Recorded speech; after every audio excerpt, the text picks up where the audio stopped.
Kalle Vassa, ykkösen liigakausi lähestyy ja mitkä on teidän Atlantiksen tavoitteet tälle kaudelle?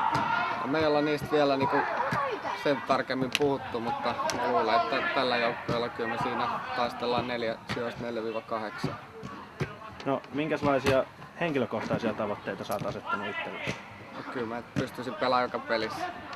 Ei sen suurempia tavoitteita. Ja auttaa joukkuetta tietenkin.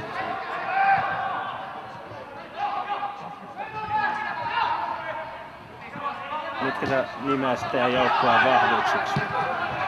Kyllä meillä on tää meidän joukkueen henki ja kova liike. Meillä on tosi taitavia jätkiä, jotka pystyy liikkumaan tosi paljon. Nämä harjoituspelit on mennyt aika hyvin teiltä ja olette paljon voittoja ottanut, niin missä kunnossa tunnet itse olevasi tässä vaiheessa kevättä? No, paremmassa kuin moneen vuoteen ja ainakin nyt fyysisesti. Kyllä tässä pelissä vielä vähän hakemista, mutta nyt ollaan treenattu kovaa, niin ehkä jalatkin on vähän vielä jumissa. Eli fiilis on korkealla. On. Minkälainen fiilis teillä on yleensä joukkueen keskuudessa tuolla Pukukopissa? Oikein hyvä. Kyllä täytyy sanoa, että oikein mukava joukkue. Teit kaudella 2006 kakkosessa 21 maalia ja viime kaudella olit Atlantiksen paras maalintekijä 7 maalilla. Niin kuinka monta byyriä syntyy tänä vuonna? Jaa, en ole miettinyt. Aina kun menee kentälle, niin pitäisi tehdä maali.